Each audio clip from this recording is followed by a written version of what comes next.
Hi, everybody. In a moment, you're going to enter the data show.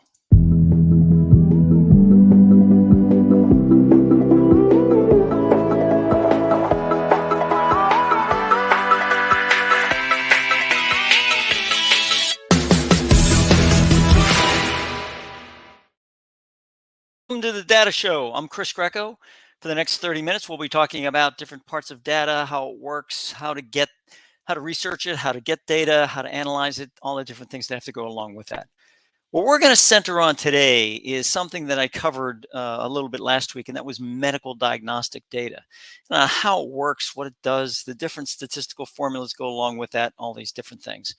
So what I want to talk to you today was about the cholesterol formula. Now, many of you may not realize that the cholesterol that you get, whether it be the high density lipoproteins, the low density lipoproteins, triglycerides, all those are done by what they call assay. They take a look at it and basically they measure it, that type of thing, measure cholesterol. But there's ways of formulating to get like the LDL or to get the HDL if you have the other three, just like any other equation that you would think of. So what I want to do is just talk to you, what we're going to do is just take a look at these things separately and then talk about how this formula has been generated basically for decades. Well, I shouldn't say that. A half a century. This formula that I'm about to give you is called the Friedewald formula. And the Friedewald formula, let me put that down just so you know what it's called. It's called the Friedewald. I think it's Friedewald. I think it's Friedewald formula. Anyways, so it's the Friedewald formula, and this thing has been around since 1972. 1972, folks. It's a half a century year old. That's the things that the way that this thing has been going. So let's take a look at this just for a second. So let's say that you have an HDL, and this HDL is going to be, I don't know, let's say it's let's pick a good HDL, so 60, right? And your LDL is not going to be all that great. It's going to be about 200, right? And your triglycerides, that's a separate measure, triglycerides over 5. So basically what has to happen is you have to take the triglycerides and then divide that by 5, right? So let's call the triglycerides, let's say they're 100 divided by 5. Okay, so 20. So what's the total cholesterol? That equals the HDL plus the LDL plus the triglycerides over 5, right? So it's going to be 280 is going to be your area, right? So that's what that's going to be. So now let's take a look and say, all right, let's say that your HDL is 50. Your LDL has lowered now down to, I don't know, let's say it's 150. Okay. Your triglycerides over 5, triglycerides kind of raised, so it's going to be, I don't know, let's say it's going to be 300. So it's going to be 300 over 5. So you've lowered your LDL by 10. You've lowered your LDL by 50. You've lowered your HDL by 10. Your triglycerides have increased, and because of that, your total triglycerides is not that different. It's not that different. So let's reverse these. Let's say let's say that I have an LDL of 50, or an HDL of 50. I have an LDL of 100. My triglycerides, we're gonna bring them back down again. We're gonna say, let's bring them way down. So we're gonna say 80. 80 divided by 5. So 80 divided by 5, and we're going to have, what are we going to have total here? Is going to be 166. So let's say you really, really work hard at HDL and LDL. You go out, you exercise, you do all kind of crazy crud just to get this thing going, and you end up with a HDL of 50 or of 100, an LDL of 50, but the triglycerides you just couldn't, you couldn't get them any better. So you're going to still have the 80, right? 80 divided by 5. So your total cholesterol is still 166. In other words, people can sit back and they go, I have 166. I have a good cholesterol. I have 166 and I have a bad cholesterol. So, I mean, because the LDL is 100, right? Right on that edge of being bad, right? But your HDL is kind of down. It's not all that great. So, in other words, you can see where this formula has some issues. And the idea behind this was the triglycerides. See, the triglycerides over 5 was trying to estimate what they call the very low density, VLDL, the very low density lipoproteins. Well, they found out through some studying, through some other things, that this is just not the way that this works. The VLDL is not a good estimate of triglycerides over 5, especially if the triglycerides are very high. Then what happens is that estimation goes away. Now, why wasn't this corrected in the 1980s or whatever else? It's because the formula was working. It was doing fine. There wasn't any problems with it, so to speak. So they really didn't have they didn't try to fix it. They didn't try to do anything to try to fix it. They didn't try to do anything. Well, along comes the American Council of Cardiology. Right now, here's something from 2020, and it says new information on accuracy of LDLC estimation. So why did they say LDLC estimation? I don't understand this. Let's say okay to the cookies. So because I can reverse this whole thing. I can reverse this. I can say, okay, let's say my total cholesterol is 203. All right, and my triglycerides, let's say again, are 80. Are 80, right? 80 divided by 16, that's 5. And then your LDL is going to be, let's say it's going to be 80. So from that, can I determine what my HDL is going to be? Oh, I'm sorry, my HDL is, let's say my HDL is 60. Can I determine what my LDL is going to be? I don't know what it is. Sure, I can say that equals to the HDL, right? So it's going to be it's going to be total cholesterol minus the HDL minus the triglycerides. So my LDL is 148. That's not good. That's not a good number. 148 is not a good. Again, this Friedewald formula, right? So you can determine the LDL if you have the HDL, the triglycerides over 5, which is supposed to estimate the VLDL, and the total cholesterol. So what does this all tell us? Well, it tells us something very important, and that is that no matter what you do, you have to take a look at the different formulas to find out exactly what's going on. So getting back to the new information. So new information on LDLC estimation. So it goes into different aspects and what was going on, and developed in 1972, estimates LDLC as total cholesterol minus HDL minus triglycerides over 5. So with the latter term, as I said, estimating the very low density lipoprotein cholesterol, whatever they always say LDLC, HDLC, all this stuff. So originally developed for research from a sample of just, notice they say just, 448 individuals. We have gone over this before, we've gone over it before, and we've gone over it before. If the sampling is not good, then we have an issue when it comes down to anything else. And this, again, this can be done by just taking a look and saying, okay, we'll do a new one here, a new area. And then what we're going to talk about is we're going to talk about the add-ins. So we're going to go to the add-ins and real statistics. And when we do the data analysis tools, we sit back and we say, okay, go to miscellaneous, and then we have statistical power. So I'm going to sit back and I'm going to say, okay, look, if I have a one sample normal and I want to know what the power is going to be, right? So the effect size, if the effect size is 0.2, which is actually a pretty good effect size, and my sample size is 448, which it was, then what do I have?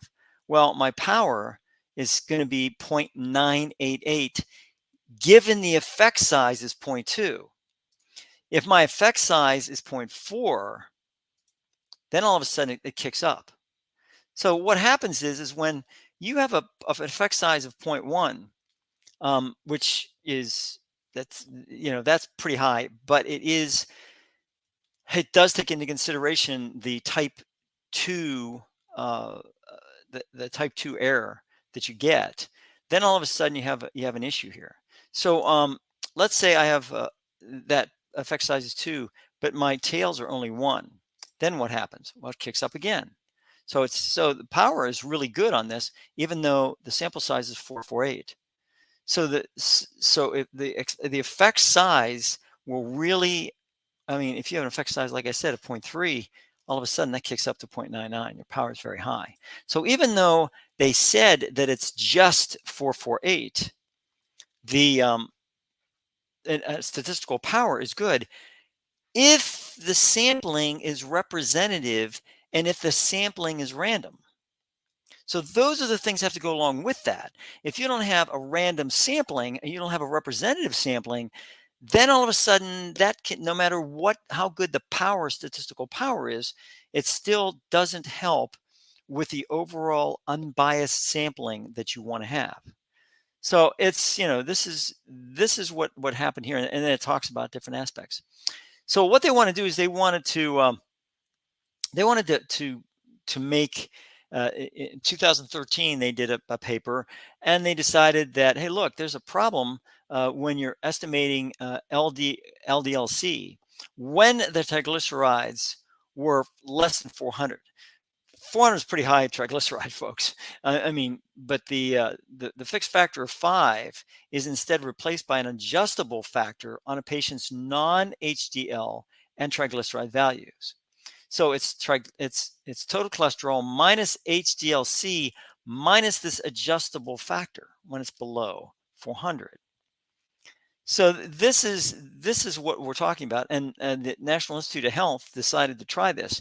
But look at what you have to do here. Gold standard multiple least squares regression. The authors propose an LDL-C estimation as total cholesterol over 0.948 minus HDL over 0.971 minus triglycerides over 8.56 plus triglycerides times the non-HDL, which would be the LDL cholesterol, over 2140 minus triglycerides square over 16,100 minus 944. And they did this, and this is root mean square error is what this is. Over the root mean square error, if the higher the higher it is, the worse it is. So this is 32, so that wasn't good. 25.7 lower root mean square error, and that makes it a little more accurate and a little bit unbiased, a little bit more unbiased. Mean absolute differences. Now, we talked about MAD. There's a show on MAD, mean absolute differences. And the mean absolute differences are a little bit different from where we talk about the mean absolute differences means you take each value minus the mean and you take the absolute value of that rather than squaring it. Normally square. You square it to get rid of the negative, but in this case, you would just take the absolute value. But that's what they're talking about here. So the MAD here is 24.9. The MAD here is 56.4. That's a heck of a difference between the mean absolute deviation. So or mean absolute differences. So that's what we have here, and that's the issue whenever we go about that. So what I did was I took a look at the accuracy of this stuff. Now I did not go into the actual Excel spreadsheet and do this type of thing here. But that is, you could actually do it yourself if you want to. You could take those numbers I just gave you, and you could put them in for each one for LDL, triglycerides, HDL, and actually plug them into this formula here and see how it works. See if the LDL is going to be as good an estimation from that as the estimation from the actual Friedewald aspect. And that's the Friedewald formula, right? So that's what we're talking about. Now, a new better equation. Here's it comes on. Now this is interesting because I took a look at AACC and I said, "Gee, what's AACC?" And they, they don't say that anywhere in here.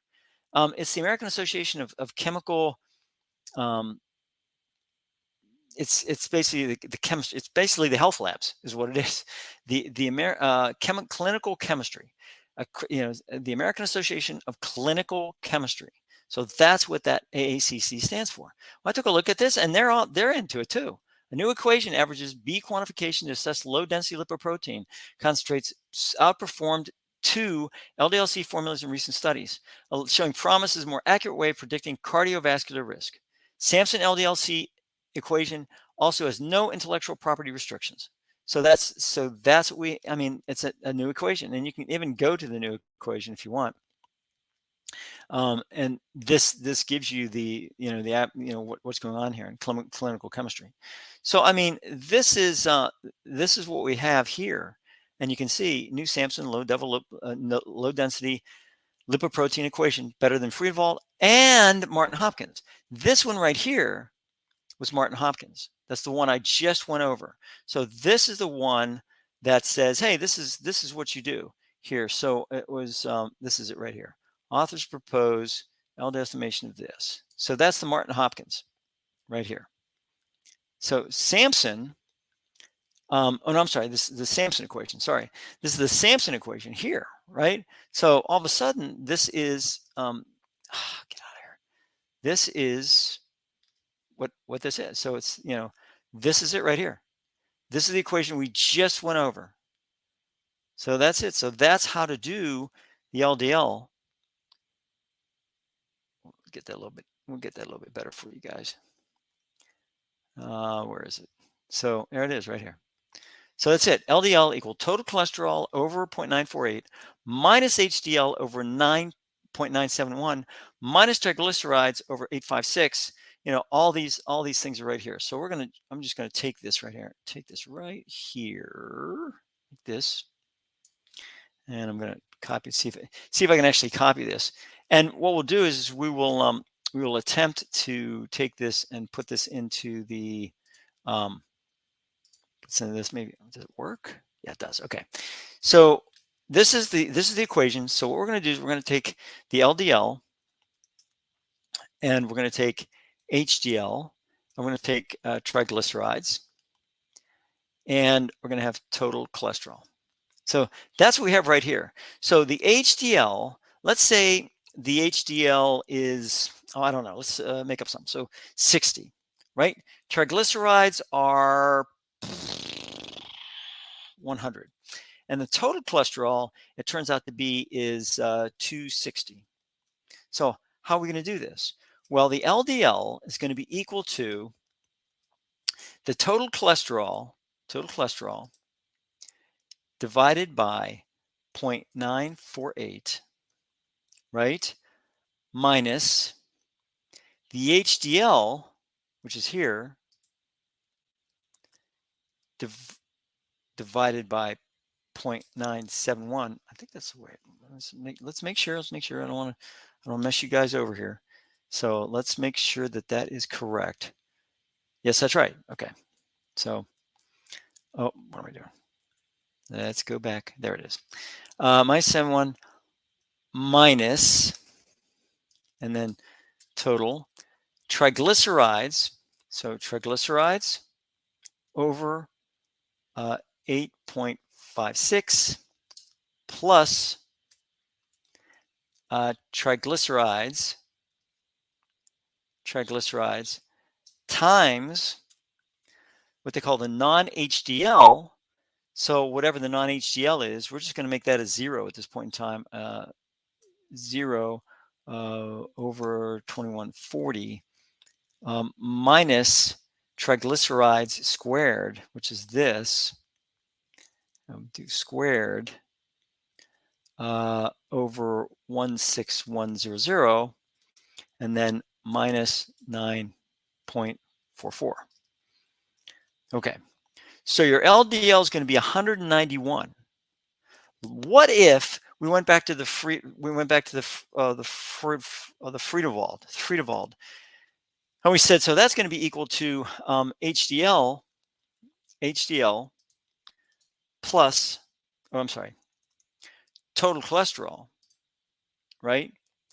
Minus HDL minus triglycerides over 5. That's 180. So you can see where this is quite a difference. It in actuality is larger. It's more than that done by Friedewald. So this is the Samson, and this is Friedewald. So that's, I mean, what does that do? Basically, what happens is we're underestimating the LDL. And if you're underestimating the LDL, then what that does is that puts you on a higher risk category. 191 is going to be a higher risk category than 180. Even if, let's say, if the triglycerides, let's say the triglycerides were, let's say they were 80, right? I just lowered that to 80. One's 194, the other one's 184. So, I mean, all of a sudden, but lowering that actually made that higher, which is interesting. And I probably messed up probably messed up probably, you know what I'm going to do? I'm going to go ahead and parenthetical this thing, so we don't have any problems with. Please excuse my dear Aunt Sally here. So we're going to just do this whole thing, just so I make sure that we're going to be okay. Yeah, we're still okay. So I mean, it's a situation where let's make sure. Let's do this. Boom.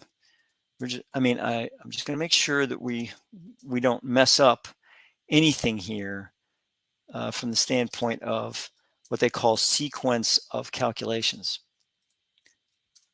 Yeah. So it doesn't look like it is. So that's. I mean, that's going to be your issue. It's going to actually, both of them are going to go up. One of them's going to go up that area. The other one's going to go up the other area. So, and that's because the total cholesterol, folks, is 260. That's why you're seeing a rise in this. It's got to make up, that LDL is got to make up for that 260. That's still the total cholesterol. So this is the type of thing that when you go into formularies, when you get into these areas of formula and whatever else, you can get into a really, really interesting situation from the standpoint of being able to take these formulas and make them diagnostic in nature. Because right now, the diagnostic formula is 50 years old. It's 50 years old. So by that measure, what we're doing is we are taking statistical data, and we are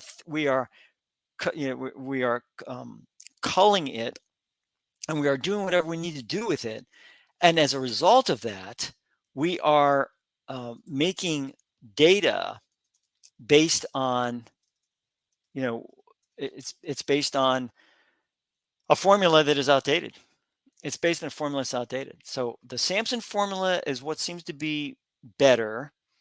The Friedewald formula is that which is, it doesn't seem to be as good as. And that's where we have to sit back and figure out exactly what we're going to do with this information.